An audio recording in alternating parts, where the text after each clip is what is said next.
conozco mejor como pilitus bajitus. Cuando como papa soy pilipapa. Cuando como arracacha soy piliarcacha, con todo el honor del mundo. Y lo que pasa es que creo que cada vez que comemos uno no es consciente de todos los comensales que tiene a su mesa. Y uno no solamente invita a su familia, a su novio, al mejor amigo, al que está de pelea y vamos a y arreglamos a hablar. Uno también invita a otros comensales que son todos esos seres que después tejen nuestros sentidos y nos hacen vibrar y sentir y soñar y pensar. Y ellos habitan en nosotros, y quiero hoy como hacerles una reverencia y que nos demos realmente cuenta de quiénes están acá detrás. Un plato no es solamente una alianza magnífica entre la química, la ciencia, el calor, el frío y todas las combinaciones entre las moléculas de diferentes seres. También es un trueque que se han hecho entre pueblos humanos y pueblos de otras especies. Y en especial en este caso hay varias aguadilas y frijoles y otras tantas hortalizas. Y quiero hoy que estas historias sean reverenciadas. Uno cuando piensa en las plantas, uno tiene siempre esta visión de que las plantas son sésiles, esa cosa tan aburrida, no se mueven, no piensan, no son sensibles, no son capaces de saber qué pasa en su entorno, y ocurre todo lo contrario. Y entonces por allá nosotros siempre nos creemos como las últimas Coca-Colas del desierto de la evolución. Uno tiene razón y uno cree que la razón es la única forma de aprender el mundo, de entregarse al mundo y enterrarse con el mundo. Y hay otras formas de pensar y de tener conocimiento y de habitar el planeta. Y creo que es necesario verlas, porque así les juro que cuando se comen un plato no va a saber igual.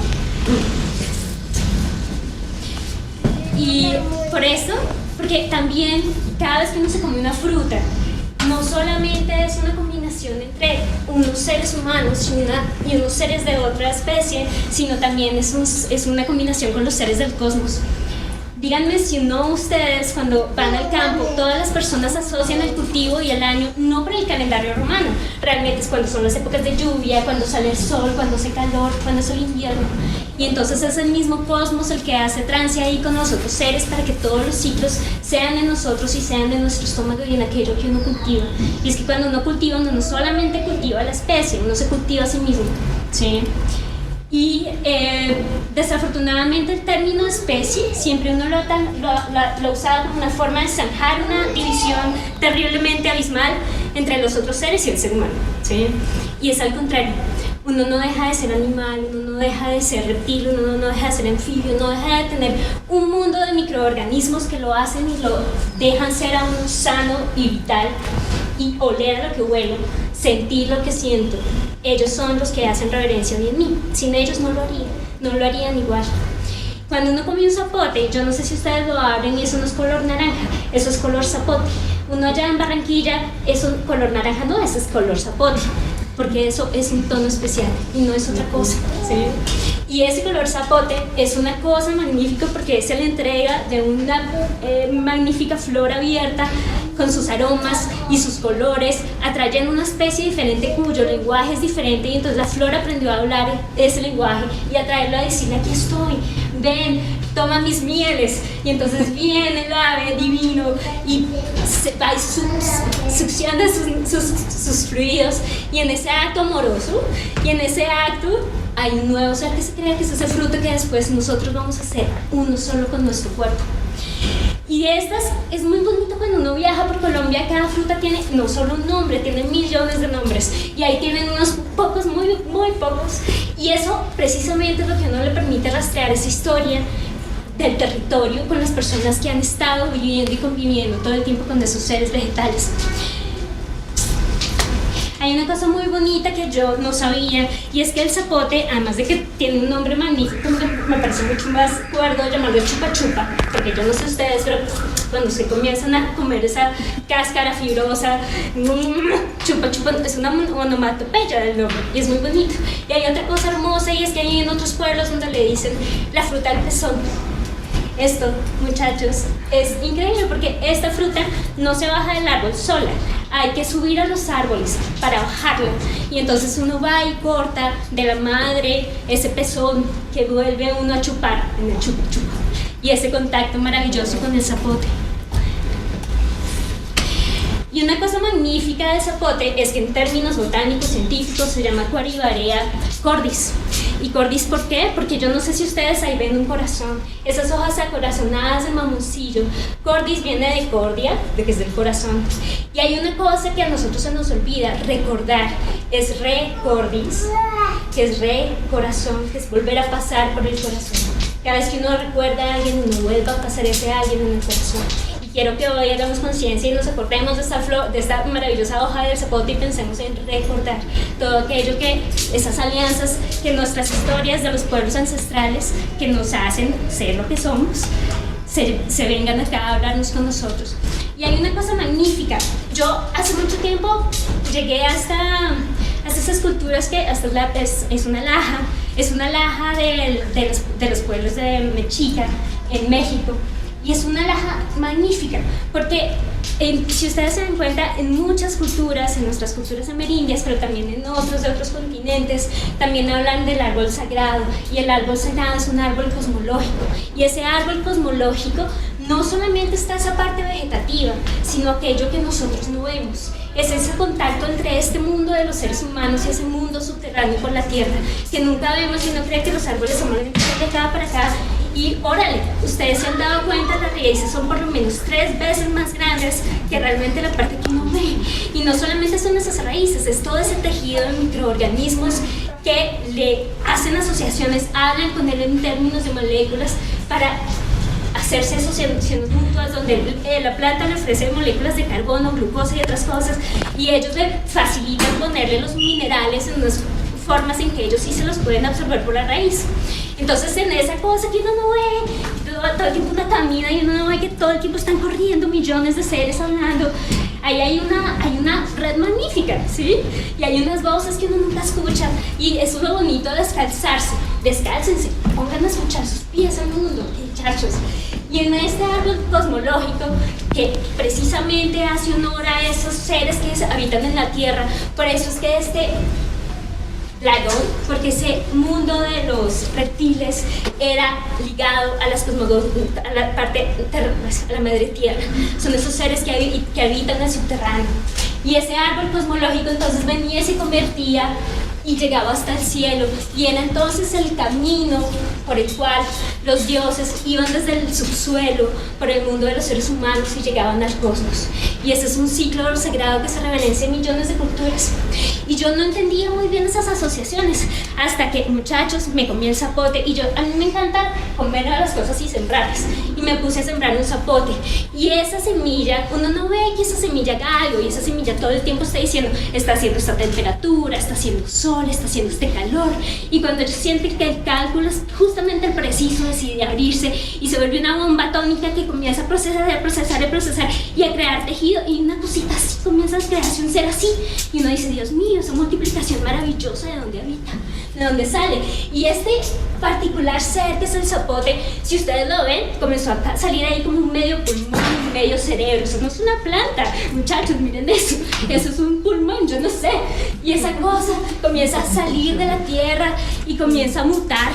Y yo ya entendí entonces, claro, ahí está la parte reptiliana del zapote, porque yo no sé si ustedes, pero eso es una de reptil, tiene puras escamas, y esas escamas de pronto comienzan como a abrirse, y ese par de escamas se abren y se ven una boca diminuta que comienza a abrirse en el espacio y a mirarse y a extenderse y a recibir las bocas del cielo, a comerse el sol, porque qué planta tan hambrienta para hacer en esa explosión atómica todo ese tejido de una cosita así.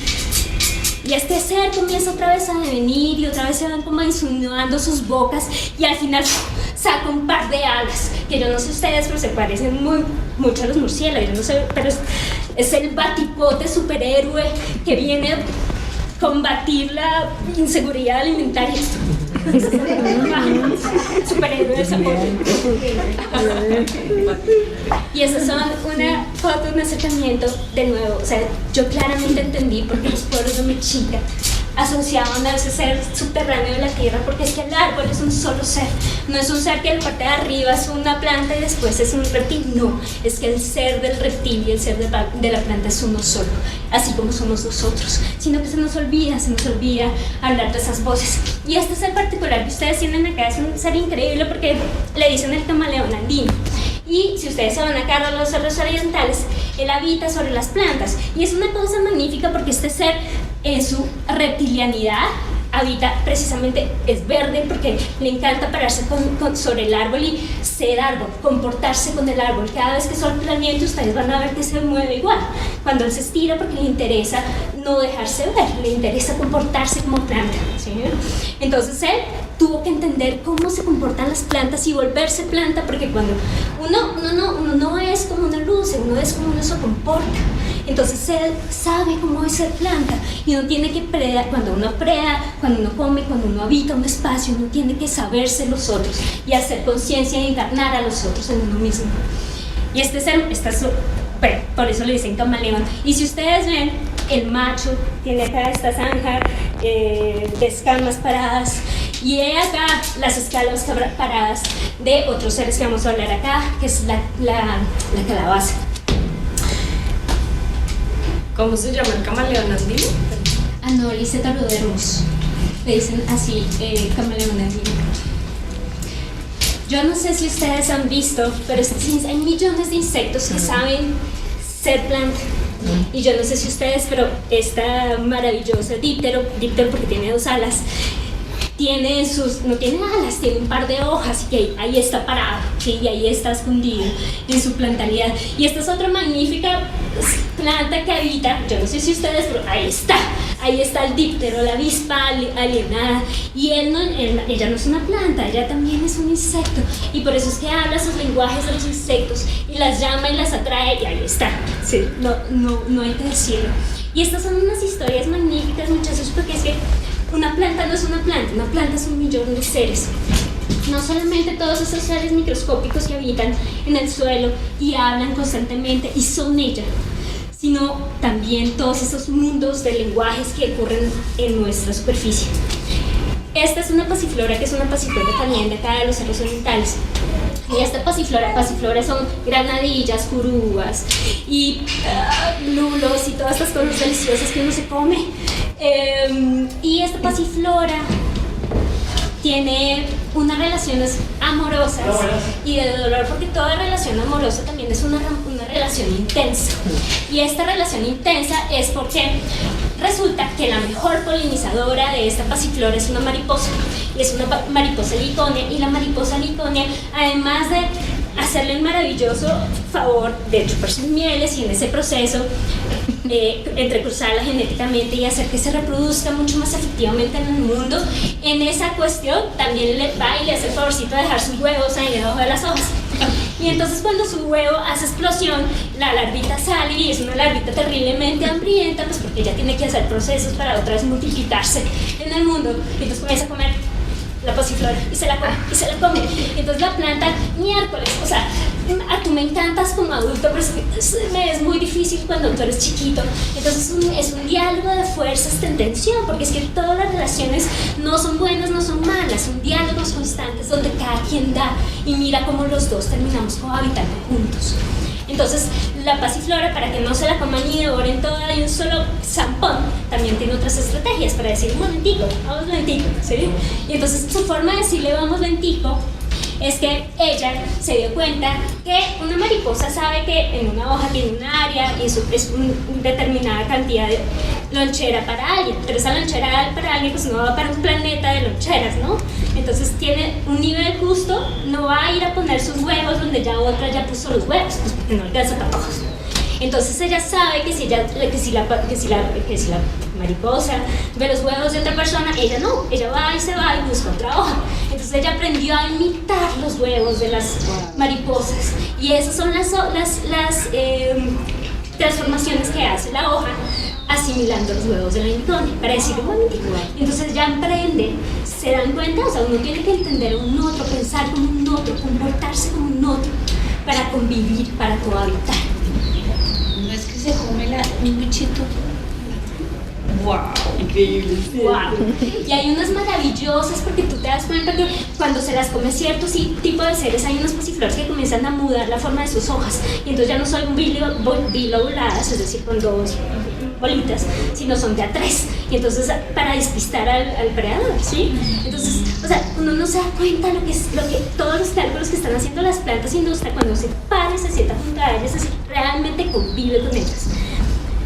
Y esto solamente es para hacerle referencia porque cada vez que uno se come un algo, ese algo tiene que ser diferente. Y aunque esta hojita acá está ya un poco suelta de su espacio, generalmente uno se encuentra múltiples hojas consumidas dentro de la planta. Y esa hoja tiene que hacer unos cálculos diferentes, pues porque ya su área es diferente. Y entonces ya no es una hoja sola, es una hoja insecto. Porque ahí están las mandíbulas del insecto y ella ha tenido que vivir y convivir con esas mandíbulas del insecto y toda su química interna ha cambiado. Y ahora esas hojitas de la planta se ha vuelto también tejido del insecto. Y aunque este ya se fue de escena, por ahí ya no está el insecto solo, sino está el insecto fito, porque tienen sus mismos tejidos los átomos mismos de la planta. Y entonces ahí hay una comunión, y es esa comunión que uno todos los días hace, y hace acá, y hace acá, y hace acá, y se multiplica. Y es que el proceso de comer es un proceso terriblemente amoroso, porque uno no se va a comer algo con lo cual uno no siente la plena confianza, ¿sí? Uno no se mete algo al cuerpo con el cual uno no tenga claramente que sea algo sano y lo necesita. Es un acto amoroso, y por eso cuando uno ama el mundo, uno se tiene que comer el mundo y también dejarse comer por el mundo mismo. Y yo no sé si ustedes han puesto a crecer los cuyos, pero los cuyos son maravillosos. Ellos salen. Y es que un cuyo es una muy bonita cosa porque es que esa cuestión de la dualidad entre la semilla y el tubérculo que semilla, porque cuando uno siembra papas y siembra cuyos, uno siembra no la semilla, sino que uno siembra el tubérculo, ¿sí? Y entonces ahí hay unas cosas muy bonitas y comienza a crecer este ser, que este es un ser que llega y sale, saca hojas y que se comienza a desparramar, y esas hojas no solamente se desparraman, sino que también abrazan, se anudan, se envuelven, y cuando no encuentran algo más a que envolverse, ellas se abrazan entre sí. Y entonces ellas aprendieron a reconocer que uno entregándose y abrazándose a los otros, uno llega a lugares donde solo no hubiera llegado nunca, ¿sí? Y esas son metáforas magníficas que uno aprende y uno se da cuenta que las berracas palmas de cena africanas no estarían acá, sino es porque no hicimos unas convivencias, unos pactos con ellas que tienen otras lógicas y otras cargas ecosociales en este caso, pero lo que yo les quiero decir es que ellas ni nosotros estaríamos acá si no es porque hiciéramos pactos en la historia con esos pueblos que nos permiten traerlos y nos permiten mudar, y nosotros nos transformamos también, porque yo no sé si ustedes sepan, pero por ejemplo los orientales no pueden comer leche porque no tienen, como nosotros, las proteínas que digiere la leche, la lactosa. Bueno, y acá muchos también nos pasa, pero ¿eso por qué es? Porque es que el cuerpo aprende a todos esos microbios que nos habitan y nos hacen, se combinan y se comienzan a cohabitar. Y eso que soy yo y me permite a mí tomar leche no ocurre en el ambiente. ¿Por qué? Precisamente porque hay esas inexistencias de esas cohabitaciones entre los seres, ¿sí? Y acá está la cabeza del dragón del cubio que comienza a sumarse y a anunciarse que la tierra ruge anunciando el alimento. Y que no sé qué en pantalla lo que dice es: cuando el cubio deviene dragón envuelve a ras de suelo, la tierra ruge anunciando el alimento con su antigua voz de trueno. Y yo no sé si ustedes han visto las guamas cuando sacan sus maravillosas hojas nuevas y uno se da cuenta que es que una guama lo sostiene a uno todo el tiempo. Mano Verde nos sostienes día a día pacientemente. Y en este magnífico lugar de ser devorado por el mundo, nosotros devenimos. Y la muerte no es un acto de acabose, la muerte es un acto continuo con la vida. Y es un acto donde uno deja de ser esta contingencia anudada en este cuerpo, en este tejido, y yo devengo millones, y me esparzo por el mundo y me devengo otros. Y entonces una ramita que se deja caer al suelo dejó de ser esa sola hojita y se devinió millones de microorganismos en el mundo derramado. Y son los mismos berracos átomos, muchachos, es eso, es la misma materia. Y entonces tenemos esta magnífica ramita que deviene un microinsecto, que deviene un hongo, Y un hongo no es otra cosa sino la flor de todos estos tejidos miceliales que están subterráneamente cohabitando con las plantas. Y en este mundo, muchachos, uno no ve dos cosas, uno ve unas solas expresiones de un flujo vital entretejido.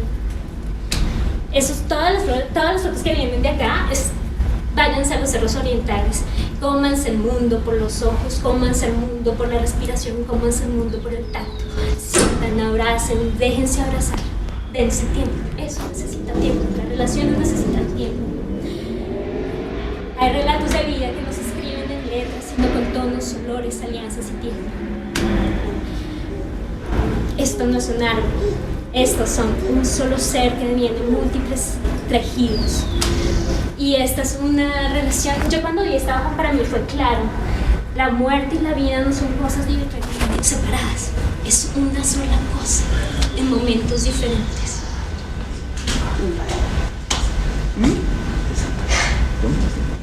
Váyanse a un bosque, vean los árboles se visten de comunidades, los árboles son eso, son comunidades, son un tejido maravilloso de líquen, musgo, hongos, insectos y todos esos flujos, porque muchachos, o sea, ahí hay un lenguaje, lo que pasa es que no es un lenguaje vocal, es un lenguaje en átomos que no huele, en átomos que se trasladan a otros átomos, que se vuelven otros tejidos. En este prolífico planeta es la comunidad y no el individuo la forma de existencia que predomina. Son las relaciones de cooperación y no las de competencia las que pululan. Nosotros, sociedades humanas, entendiendo que nosotros como sociedades humanas somos también, igual que las vegetales, inherentemente comunidades fúngicas, es decir, de hongos, microbianas, reptilianas, mamíferas, aviares, etcétera, etcétera, etcétera. Somos expresiones en pluralidad de un mismo flujo viviente. Ellas, por llevar millones de años más formando y conformando la Tierra, tienen muchos por enseñarnos. Y es que uno siempre piensa la Tierra como si algo fuese algo separado de uno. Y es que uno es la Tierra, ¿sí? Igual que las plantas son la Tierra. Nosotros las transformamos porque somos ella, devenimos ella deviene nosotros, es una sola cosa. Mi invitación es hacer eso reconocible. Y acá hay un video, esperen un segundo, porque claramente las plantas no son sésiles. Esto es un chachafruto. Los chachafrutos son increíbles. Todo el tiempo miren esas hojas, están haciendo cálculos de dónde están los flujos de sol. Y es que no existe una sola clorofila, hay múltiples clorofilas. Depende de dónde, en la superficie del bosque, por ejemplo, en qué parte esté un árbol, el tipo de clorofila son diferentes porque la cantidad, las ondas, cada color es una cantidad de energía diferente. Es una onda que tiene una energía contenida y depende de dónde esté. Si está arriba y le llega directo el sol, es diferente la cantidad la especie de clorofila que uno pone en esa hoja que si yo vivo todo el tiempo ahí donde me cansan a llegar a los poquitos rayos, ya con muy poquita energía, ¿sí? Entonces ahí hay un constante cálculo que yo con mi física y mi cálculo y mi estadística no soy capaz de hacer. Y ella todo el tiempo lo está haciendo, todo el berraco día está haciendo. Y no solamente hace cálculos lumínicos, hace cálculos de gas, por lo que les digo, ellas todo el tiempo están registrando gases. Ellas abren sus... se me olvidó. Ellas tienen en sus hojas, cuando uno las mira al microscopio, estomas. Los estomas son como esos poros y esos respiradores que tienen las hojas de las plantas para respirar. Y ella todo el tiempo, porque todos los lenguajes de las plantas que no se pasan por el suelo, se pasan por el aire. Y son moléculas que no vemos, porque son moléculas de gas. Ustedes saben por qué no envuelven el banano para madurarlo en bolsas de etileno, pues porque en una bolsa, pues porque todo el tiempo el banano está soltando una partícula, una molécula atómica de maduración que es el etileno, es una molécula que uno no ve. Y entonces entre más concentración haya, el proceso sí sigue dando, ¿sí? Porque todo el tiempo está absorbiendo ese gas, ¿sí? Ustedes han encerrado pues nada, cada vez que ustedes compran algo y lo envuelven en plástico, no se dan cuenta que eso respira, eso está vivo, ¿sí? Todo el tiempo lo está absorbiendo aire, ¿sí? llama la molécula de respiración? Etileno. Y en este transitar de las hojas cuando se abren y cuando se entregan al mundo y calculan esos múltiples cálculos de cualquier Guinness récord de física, a veces se quedan entrelazadas. Y a mí eso otra vez me parecen magníficas metáforas. Yo no me lo inventé, eso es una foto que tomé porque pasó así. Y es que no solamente el chachofruto me permite a mí entender, pues pucha, este man es un Guinness récord de física, cálculo y estadística. Este man también me habla otras historias, ¿sí? Para un poco lo que yo les decía, cada vez que uno se come un algo, uno ve toda la historia que está embebida detrás. Resulta que yo no conocía el chachafruto, sino porque me encanta ir al placer de Palo Quemado y yo no conozco esa cosa que será, y entonces me pongo a mirar. Y entonces me encontré con yo no sé si ustedes han comido chachafruto, pero el chachafruto es un frijol como este porte. Y ese frijolito de este porte vienen unas vainas así, pero contrario a los otros frijoles que habitan en la tierra, ¿sí? Porque ellos son rastreritos y ellos son otros como los cubios que se abrazan y las cosas así, ¿sí? Estos frijoles son un árbol y ese árbol saca una vaina que cuelga de sus ramas, y entonces es un frijol de este porte lleno de esos frijoles así, tamaño zapote. Y esos tamaños, imaginas que siempre que piensa en proteínas uno cree que la lenteja es la que en los vegetales tiene más proteína. Pues no, el chachafruto tiene entre 23 y 30% de proteína, y las lentejas no llegan sino como hasta el 17% de proteína. Ustedes no saben lo que es. Y entonces uno se pone y se escarba la historia del chachafruto acá, y uno se da cuenta que sí, es un árbol andino, es un árbol que es propio de nosotros, y es un árbol que es propio de nosotros, y además fue traído acá específicamente a este territorio para la cultura inca.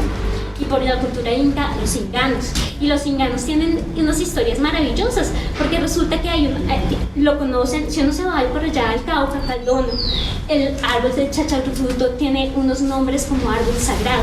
Y es árbol sagrado porque en 1905, en 1910, hubo dos como sequías terribles, el maíz no daba, nada daba, y lo único que los mantuvo a pie encima de los pueblos inganos fue el chachafruto. Y eso es una cosa maravillosa, porque entonces desde entonces ellos lo llamaron de esa forma, y es el árbol sagrado o es el árbol del hombre, porque ese es el que les permitió a ellos mantenerse en este territorio. Y si uno se va y se busca las historias de los inganos, uno se da cuenta que los inganos estaban inicialmente en el Perú, como son derivados de la cultura inca, y ellos, por motivos de desplazamiento y de peleas en las comunidades, tuvieron que venirse desplazados. Y entonces estas comunidades que vivían del chachafruto allá en Perú se echaron los chachafrutos, unos cocinados y unos sin cocinar. Los cocinados se los iban comiendo por el camino, porque ellos ya sabían que no podía comer chachafruto y se comían las proteínas que uno necesitaba para vivir. Y no solamente eso, sino que la medida en que ellos se iban comiendo sus chachafrutos cocinados, también comenzaban a botar aquellas semillas, porque ellos cuando caminan, ellos tejen territorio, y ellos hacen territorio, y ellos aprenden territorio. Y entonces estas semillas, si uno se va, por allá está el bosque de los chachafrutos, los inganos, y uno puede ir a visitarlos, y uno puede registrar como todo este ser de reguero de poblaciones de no solo inganos, sino también de los chachafrutos ha venido desde Perú hasta los pueblos inganos en el Cauca y en Nariño, ¿sí? Y váyanse a la iglesia. La iglesia, en el templo hay unas ofrendas a la Virgen, y esas ofrendas a la Virgen están las leguminosas de los chachafrutos del árbol sagrado. Y acá es un poco, el chachafruto tiene tantos nombres, entonces me voy a tomar el atrevimiento, ya sé que ustedes no lo leen, pero escuchen esto. Erythrina edulis, que es como la pilar científica llamaría el árbol, en glosa taxonómica el botánico te nombra, Sacha Poroto, el hijo del ingano te invoca, usual, aún en la lengua agradecida del hermano Paez, Juan Bensé, los Kamsá te alabaron, del pueblo Kamsá, Wimo, en las selvas que recorría el Embera Chamí, Chacha Poroto, entre los platos de la tierra caucana, Fercachi, que significa pan de nosotros, bajo el cafetal del Quindío que abrigaste, Balú o Aluí, entre herederos de las muiscas te criaste, frijol del Inca, Antiporoto, Pachú o Chimpí, árbol sagrado en la memoria del Perú, y se me escapan otros nombres originados en la historia que marcaste para bolivianos, peruanos y otros tantos ecuatorianos, Pachuro, Japucho, Pachiwa o Azul, Monteporoto, Poroto, Serrano, Nopaz, Pajuro, Payar, Porto, Cañaro, Guatu y Guato, y tantos nombres como hombres te soñaron.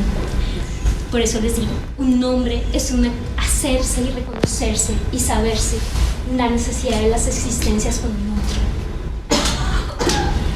Pónganse a sembrar el berraco chachazo. Esa cosa no es una planta, muchachos. Esa cosa comienza a abrirse y deviene, yo no sé qué cosa, verde con espinas que parece un cuello de dragón. Y ese cuello de dragón que se asoma, porque es que cuando uno siembra un chachafruto, si uno le pregunta a las comunidades cinganas, le enseñan. Uno siembra con el puntico del frijol boca abajo. Y entonces él se comienza a abrir así. Y él se abre y entonces sale el monstruo del lago Ness con su cuello así. Sí, porque eso tiene espinas, eso tiene un cuello Ness y saca su cabeza de ese subsuelo, de ese mar negro y comienza a devenir un ser que es terriblemente antropomórfico y cada uno se vuelve un personaje. Este es uno, este es otro, tienen personalidades, o sea, es que míralos, y ellos son magníficos porque ellos también tienen unas cosas maravillosas. Ellos no solamente tienen nectarios en sus flores, las flores son terriblemente apetecidas por los colibríes y además son así larguitas y parecen como unas lenguas de fuego, y entonces también otros nombres que uno relaciona en México hablan sobre esas lenguas de fuego. Ellos también tienen unos nectarios que nacen desde las bases foliares, y entonces ya no son nectarios florales de las flores, sino son nectarios foliares de los folios que son las hojas, ¿sí? Y entonces esos nectarios foliares, los que uno le dice, ajá, este muchacho vive haciendo trances con las comunidades de insectos, en especial las hormigas y otro tipo de seres que les gustan comerse otros insectos o que protegen ese árbol porque le interesa cuidar sus mieles, porque es un cuidado mutuo, ¿sí? Criarse con alguien es un cuidado mutuo, es dejarse criar y ser criado por otros. Y a uno se le olvida que cuando uno cultiva, uno no es cultiva, uno lo cultivaron. Si no, pregúntenle al arroz, ¿sí? O sea, el arroz uno no lo cultiva, el arroz lo cultiva uno. ¿Cuántos pueblos regados muy múltiples de arroces y de trigos? Es porque nosotros hemos sido crecidos, criados y somos eso. Y de nuevo, esto solamente para recordarles que es que un árbol no es un árbol. Un árbol es todo ese infinito cúmulo de microorganismos con los cuales hacen relatos, convivencias, siempre son diálogos de amor y de deseo y de pasión. Y como yo les dije, toda relación de amor es una relación de tensión, ¿sí? Y es una relación de diálogo y es una relación de todo el tiempo estar dinámicamente mirando cómo los dos terminamos cohabitando y nos dejamos comer y somos comidos por otros. Y esto, muchachos, es solamente para recordarles, ahorita hay una cosa magnífica y es que nos pudimos aprender que nosotros no somos un ser, somos un mundo, y somos un mundo habitado no solamente en la piel, sino somos un mundo habitado por dentro. Y es que es una cosa increíble, y chicos, se los digo en serio, esto es un sistema central, pero además de este sistema central lleno de nervios, uno tiene otro sistema central que es este, que tiene millones también de nervios, y todos esos millones de nervios a uno lo hacen sentir, saber y ser diferentes formas, ¿sí? Literalmente. Muchas patologías, por ejemplo el autismo, se han dado cuenta que si uno cambia esa comunidad microbiana, uno cambia la salud de la persona. Y entonces uno cree que la comida realmente sí es. La comida es, o sea, uno es lo que se come, ¿sí? Uno es literalmente lo que se come. Y uno siente literalmente qué es lo que uno come. Todo eso le cambia a uno el chip de cómo uno come y es comido y se come el mundo, por los ojos, por la nariz, por la piel. Y esto, me fui un poco por las ramas, es un cultivo de mi piel, porque yo no soy otra cosa sino un millón de seres y cada uno de ustedes lo son. Y ustedes, una de las cosas que uno sabe que es una persona, la identidad de una persona no es solamente cómo luce, cómo se comporta, sino también cómo huele. El olor, esto es mi abuela, si uno sabe cuál es el olor, y el olor es una forma de identidad. Y cambien ustedes de comida y se dan cuenta que ese olor muda, porque cuando uno come esas comunidades que comienzan a hacer uno, ¿sí? Y habitan uno. Y el olor de uno no es solamente el olor de la piel de uno, porque es que la piel no es una piel, la piel es un territorio, ¿sí? Y entonces ese territorio huele según los seres que habitan ese territorio. Y entonces uno no solamente cuando cultiva, uno cultiva un paisaje allá, uno cultiva un paisaje acá. Y entonces si yo voy y siembro el paisaje microscópico de la piel de mi familia, esos son los paisajes que se comienzan a abrir en estas cajas de Petri, ¿sí? Y eso es otra forma de retratar a mi familia. Entonces ahí está el mundo submarino en el ombligo de mi tía Olga, las laderas bucales de mi tío Raúl, que hoy no está conmigo porque hace ya rato diminuió millones de seres más, los manglares en las costas mentales de mi abuela, el laberinto de lianas en la palma de mi abuelo y las montañas rocosas en el vientre de mi mamá. Y eso simplemente son una recopilación de diferentes escalas de las mismas, del mismo territorio, porque uno es la foto donde tomé la muestra de piel, otro es la foto del cultivo en el microscopio, mirado con un microscopio, y el otro es una foto simplemente del cultivo como se los mostré ahorita de la caja de Petri, y todo eso vuelto una sola foto. Es el mismo territorio en múltiples escalas, y es que cuando uno ve las cosas uno cree que es que uno solamente lo que ve y se le olvida que hay un cúmulo de cosas que uno tanto en macro como en micro no existen porque uno no las ve, y es que uno se le olvida. Y quiero hacerles conciencia que, muchachos, cuando uno se come el mundo en múltiples escalas, y esto simplemente como un zoom para que para explicarles un poco lo que les acabo de decir de las costas bucales de mi abuela. Y de nuevo les digo, uno no es un ser, uno también es una comunión con el cosmos. Las guamas son otros maravillosos seres que, además que es una cosa muy bonita, porque es que uno cree que solamente hay una guama, y es esa guama que gracias a Dios a veces cuando hay cosecha uno encuentra acá los carritos, uno va donde el Señor dice que una guama y uno dice, uy, esa cosa, uno la abre, dura como una madre. Y esa cosa algodonosa, blancuzca y deliciosa, pues esa cosa algodonosa, blancuzca, que algodonosa no solamente está allá en tierra caliente donde yo no me la puedo comer así directamente, sino también estaba yo en el campus de la Universidad Nacional, y resulta que va Pilar y se queda ahí un rato conversando con los árboles y se encuentra estas cosas ahí tiradas en el suelo y se da cuenta que hay múltiples de ellas porque todo el árbol de encima está en plena cosecha, y ese árbol de plena cosecha que deja caer sus frutos, y ya únicamente encontré ese bueno porque ya todas las otras hormigas se habían devorado los otros frutos, y yo dije, mira, pues esa vaina debe ser muy rico porque si todo el mundo se la come menos yo, entonces yo me atreví a abrirla, y la abrí y dije, ves, tiene una pinta de guama. Y efectivamente, me puse a investigar que esa es una guama bota que habita en el campus de la Universidad Nacional. Y les juro, muchachos, no les miento, esa cosa es un manjar de dioses. Lo que pasa es que ese manjar de dioses no se deja cultivar y no se deja cosechar igual. Y entonces uno cree, uno como solamente vive en las superficies de los mercados, y uno no va y habita y convive con las plantas, uno no se da cuenta pues que ya vivimos en un bosque comestible, ¿sí? Solamente habítenlo y se van a dar cuenta. Y esta es otra historia maravillosa de amor y delirio, porque todas las historias de las plantas son historias de amores y delirios. Y estos son los tabacos. Los tabacos son también esas plantas impresionantemente sagradas para cualquier pueblo que ustedes separen en América, desde por allá en el sur, Brasil, hasta por allá en los nortes, en Norteamérica. El tabaco es una planta sagrada. Y es una planta sagrada, y a mí, fuera de todas esas conexiones neurológicas que uno hace con la nicotina, porque sobre todo yo no fumo, pero las personas que fuman, ustedes saben, es una relación intensa con la nicotina. La nicotina se vuelve uno solo con el cerebro. Y la planta de tacó tiene unas historias maravillosas, porque resulta que ellos también tienen unas historias con una polilla que es nocturna, y esta polilla nocturna es la mejor polinizadora de la planta de tabaco.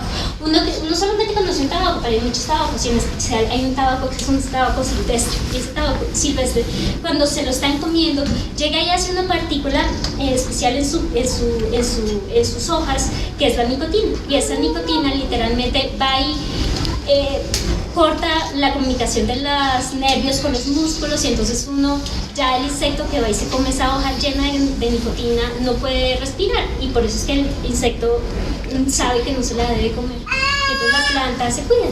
Pero entonces, como toda la vida es una vida de tiempo y es una vida de relaciones, hay unos insectos que aprendieron a poder digerir la nicotina y no tienen problema de comerse la planta del tabaco.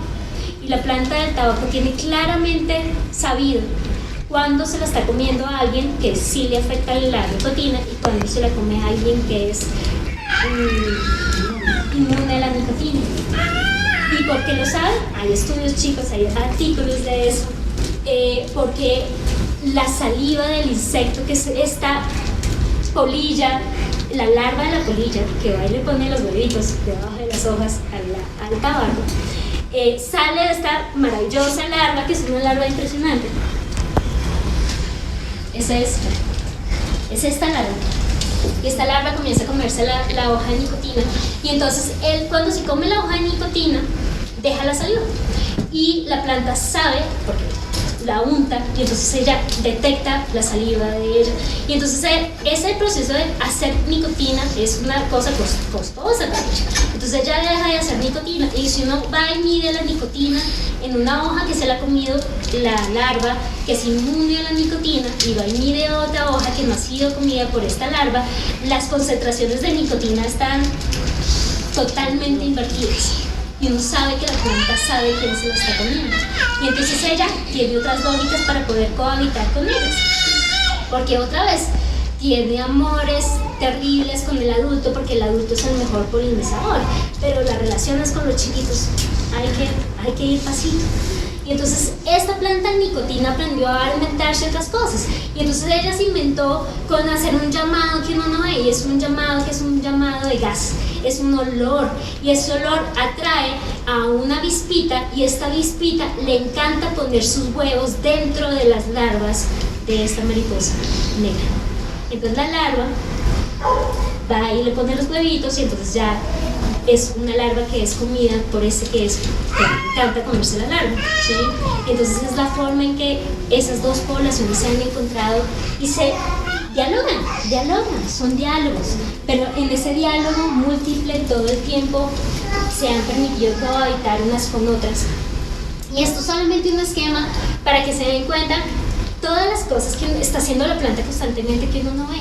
Por un lado, con sus frutas y sus olores, le está diciendo a los mamíferos con colores, a los aves: aquí estoy, vengan por mí, llévense mis semillas, reproduzcanme, háganme colonizar otros lados, polinícenme, ¿sí? También está haciendo múltiples cálculos de cuál es el gas que está saliendo acá.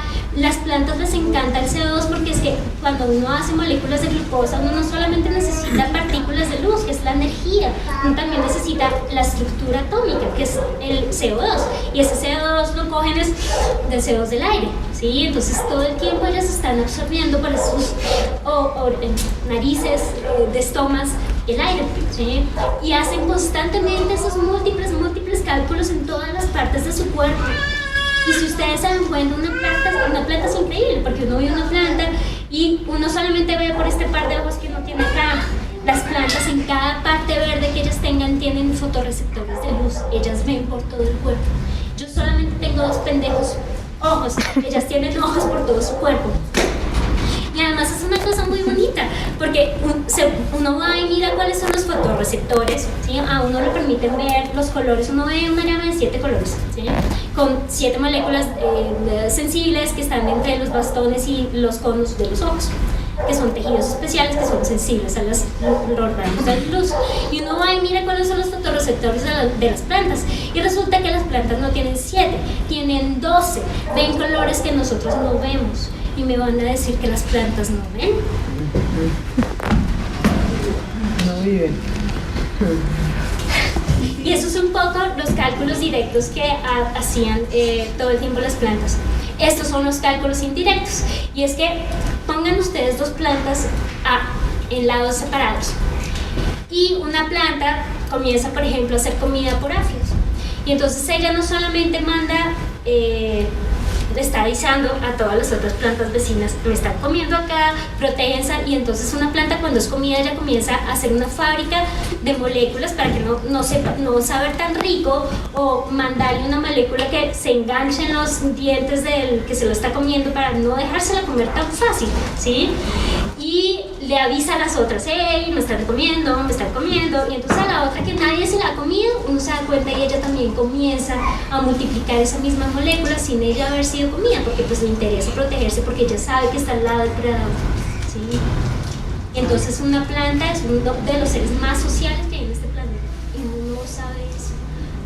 por eso les digo, son pueblos de plantas, igual que nosotros todo el tiempo nos estamos comunicando y nos estamos avisando, ellos también todo el tiempo se están comunicando y se están avisando. Y esto es solamente la flor del tabaco, porque claramente después de todo lo que yo les he dicho y todas esas cosas que nosotros sabemos, miércoles, una planta de tabaco es una maestra, ¿sí? Porque ella sabe la cantidad de cosas que uno no sabe. Y hay una cosa muy bonita y es que de nuevo esta es otra de esos esquemas de los árboles sagrados. Y este árbol sagrado, hay una cosa muy bonita. Si ustedes lo miran de cerca, ella tiene por un lado arañas y tiene por otro lado tiene estos seres que son estas aves que son unas especies de picaflor. Y resulta que cuando una planta de tabaco se dio cuenta que alguien se la está comiendo, que no es sensible a la nicotina, y comienza a darse cuenta que tampoco puede parar suficiente a la larva de su amada mariposa polilla, resulta que ella no solamente tuvo que haber pasado por todo ese camino de estrategias para poder hablar con los otros y cohabitar con los otros y dejarlos habitar y dejarse comer, ¿sí? Y también ser comida. Ella se da cuenta que, ok, si esto no me funciona y esto no me funciona, ellas que comienzan a hacer, mudan sus moléculas de aroma. Y entonces ellas pasan de ser polinizadas por la noche a abrirse por la noche, porque las polillas son seres nocturnos, y ellas mudan sus flores y comienzan a hablarle a los pájaros, ¿sí? Y entonces van y llaman y hacen moléculas que atraen a los pájaros y se vuelven de tonos diferentes, ya no son blancas, porque es que los colores de las flores que son polinizadas por seres nocturnos como los murciélagos,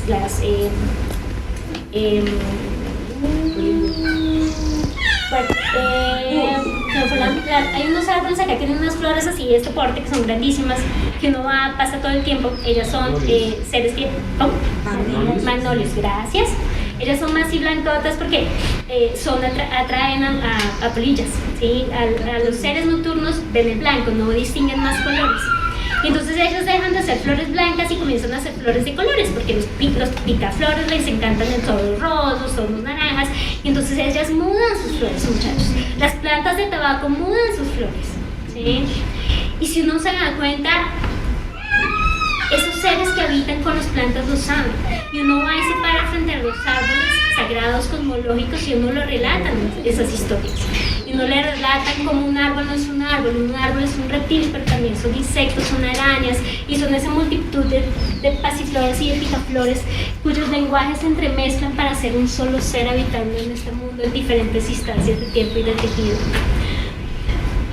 Y otra vez, no solamente hemos sido cultivados por maíz, uno también ha sido cultivado por 1 millón de tubérculos, 1 millón de calabazas. Y hay una cosa muy bonita, si ustedes van y registran hace cuánto nosotros vivimos conviviendo con el maíz, nosotros llevamos conviviendo con el maíz entre 6 millones, 7 mil millones de años atrás. Uno va y se investiga hace cuánto las calabazas han sido fundamentales para los pueblos de acá, y por lo menos llevan 8.000, 10.000 años de cohabitar con las calabazas. Y esto es un libro de Guamán Pomán de Ayala, donde uno le recuerda que, de nuevo, cuando uno cultiva, uno no solamente cultiva usar, uno se deja cultivar, uno es criado. ¿Y por qué? Porque todo el tiempo cosmológico del año ya no es enero, marzo, febrero, abril, sino es la época de cosechar, de cultivar, de preparar el terreno para la papa. Y acá hay una cosa muy bonita, porque es que cuando uno va y se investiga cómo cultivaban antes las papas, los hombres iban con su abridor, que es ese palito que tienen acá, que se me olvida un nombre, que todavía si uno se va por allá al campo todavía lo tienen, y es una cosita que va abriendo huecos. Y entonces va el hombre que va y abre sus huecos, y va la mujer por detrás, y la mujer va por detrás con las semillas, esparciendo la semilla. Y ese es un encuentro, ¿sí?, de las lógicas del cosmos, porque la tierra es una madre y el sol es el padre, y uno necesita la madre gestada por el padre, esos rayos de luz, para que las semillas se abran y uno poder tener una buena cosecha. Y entonces, de nuevo, esas funciones del mundo cosmológico eran entendidas y aprendidas por nosotros. Y uno se va, y uno se desliga, y uno deja de cultivar cultivar y uno se vuelve un ser desarraigado. Y un ser desarraigado es una papa que uno olvida de la alacena. Y entonces esa papa de la alacena, que es una semilla, comienza a sacar manos. Y esas manos ya no son una papa, esa cosa es un insecto, es una cosa buscando arraigo. Sí, y a mí me parecía la metáfora más bonita del mundo ver a esa papa, que es esa papa que nos cultivó durante millones de años, sobre todo nosotros acá de la sabana, porque es que acá en la sabana más que maíz comimos fue tubérculos, no. Nosotros más que pueblos de maíz somos seres de tubérculos. Y uno se le olvida de nuevo que solamente son las colectividades las que habitan este planeta. Y me devuelvo otra vez a las calabazas. Uno va y registra cuáles son las ofrendas sagradas en los cementerios. Hay unas cosas muy bonitas, y es que uno va a esas culturas y uno se da cuenta que los ancestros viven con, literalmente, ellos están vivos. Y en esas ofrendas que ellos daban en esa vida diferente subterránea al mundo, uno va y lo que encuentra son estas magníficas calabazas, y hay otros frutos. Uno también encuentra ciertas anunáceas, es decir, como las guanábanas, y son las calabazas, porque es que la calabaza era una cosa magnífica. La calabaza, inicialmente, la calabaza no era tan dulcecita como ahora. La calabaza era una cosa que no era nada rica, pero la calabaza tenía una cosa magnífica, y es que cuando se dejaba secar y se le sacaba el contenido, era un contenedor magnífico donde uno albergaba los maíces, las semillas, de lo que quisiera, del agua. Y entonces esa calabaza es una cosa que era multifuncional, porque no solamente se la comían, ¿sí? Porque comenzaron a cohabitar juntos, y entonces esas calabazas sucesivas comenzaron a ser más sembradas y sembradas, y entonces esa transformación de la calabaza también es una transformación de uno, de los tejidos de uno. Comienza a ser la calabaza que es hoy, y esa es la que yo les digo que va, y es tan sagrada que va y se acompaña a sus ancestros. Y esos son los seres que uno reconoce, esa historia que uno reconoce de convivencia mutua. Y entonces uno se da cuenta que una calabaza de hoy es una calabaza que no tiene nada que ver con las calabazas antiguas. Estas son diferentes, tomadas de diferentes pueblos. Acá hay chilenos, hay de incas y también en México. Y esto es un cosmos, muchachos, esto es un cosmos. Y hay una cosa muy bonita, porque es que la calabaza no solamente era esa cosa que era la matriz del mundo, ¿sí? Fecunda, llena de semillas como el vientre de la mujer. También cuando hacían en sus cerámicas, porque hacer cerámica es una cosa que es sagrada y es ritual, porque es hacer cosas de la madre tierra, de la tierra misma, sus calabazas. Y eso era transformado por el sol, era la misma metáfora de la madre tierra que era transformada por los rayos del sol, y entonces de nuevo ahí integraban esa cosmología junta. Y por eso se dan cuenta de que la calabaza era tan sagrada, y por eso uno encuentra millones y millones y millones de formas y de sabores que uno no conoce sino cuando se va al campo. Y muchachos, yo no sé ustedes, pero si han visto una calabaza, esa cosa no tiene, o sea, esa cosa es un desborde, ¿sí? Váyanse acá a cualquier pueblo y esas cosas que se van, es un mar de calabazas, esa cosa está regada por todo lado, y va y se trepa a los árboles y va y los abraza, porque es que las calabazas tienen una cosa magnífica, y son estos zarcillos. Y esos zarcillos tienen una cuestión muy bonita, y es que son unas cosas que a uno le permiten habitar otros tiempos. Y uno habita otros tiempos. Todos estos, en México se comen la calabaza, las flores, no solamente la calabaza, también se comen esas partes, brotes.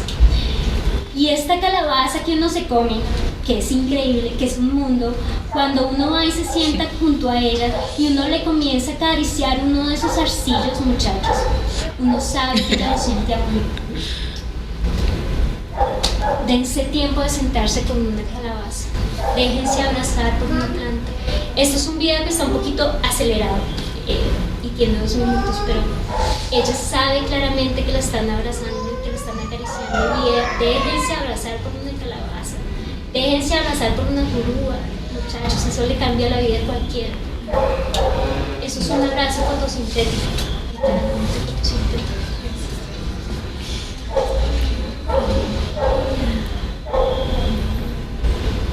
y a mí no me vengan a decir que ellas no sienten, que no hacen cálculos, que no saben, que no son terriblemente conscientes del mundo que las rodea. Vayan conmigo con ellas y se dan cuenta quién es una planta y uno quién se está comiendo y uno qué está haciendo y uno qué se está comportando.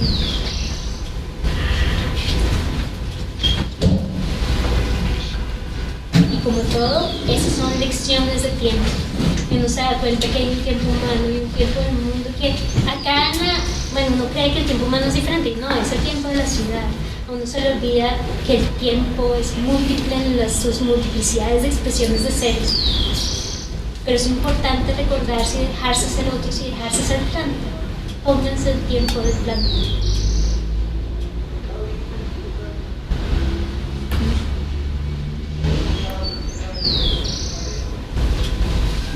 Entonces ya no te deja ir, ya lo clavas y no te deja ir.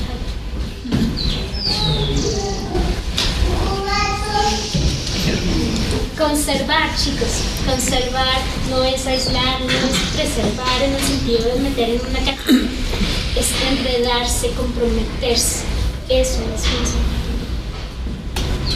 criarse con, dejarse criarse con, acomódense, ¿sí? Para los que vivimos en las casas, vivan con ellas, habiten con, pónganse cómodos, háblense con ellos, créense los lugares adecuados para dejarse esperar junto a ellos.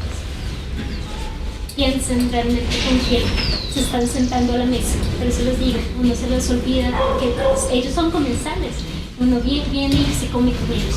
Y esos son millones de cubios, y entonces acá el contenido nutricional de los cubios no son no sé cuántos gramos de proteína, no sé qué de potasio, sino son 5.500 años de crecer con niños y adultos de los pueblos andinos. Eso es un contenido nutricional. Y los verdaderos guerreros, chicos, no llevan cascos ni espadas, sino se humilla ese tiempo. Muchas gracias.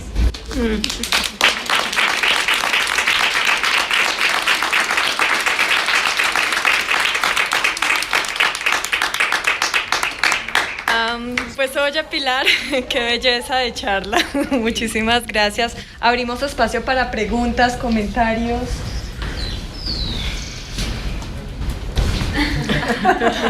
Ella comenta. ¿Dónde te podemos contactar? Pili Santa María, Pili Mota, con doblete, soy santamaríamota@gmail.com. Vivo en la 9ª con 134, me encanta estar en la Plaza Quemado, trabajo en artes electrónicas en la Javeriana, me encanta ir por el campus de la Nacional, sobre todo si es abril y sé que los guanos de allá están en cosecha.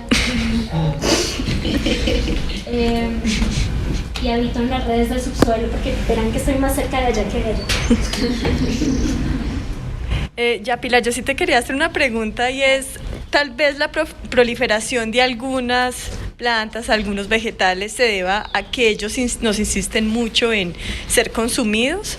Digamos, ahora todo este rescate de los cubios de lo que hablábamos en el simposio con las personas de Minimal, pues porque me queda esa inquietud después de lo que tú dices, ¿no? O sea, hay una inteligencia muy fuerte por parte de ellas, que tanto nos llaman y que tanto nos insisten en, bueno, ahorita, ¿sabes qué? Quiero que me consuman a mí la almendra, ¿sabes qué sé yo? Cosas de ese tipo. Claro que sí, porque es que ya se dan cuenta que cuando se deja hacer comida, se vuelve con nosotras una. Y entonces uno la trastea a lugares donde ella sola no va a llegar, ¿sí? Entonces uno se pone a pensar, o sea, uno no domestica, uno es domesticado, ¿sí? Ellas son las que nos ponen sus estrategias para hacernos desearlas, pensar cuáles son los mejores cuidados, cuál es la mejor condición en la cual ella puede crecer, ¿sí? Entonces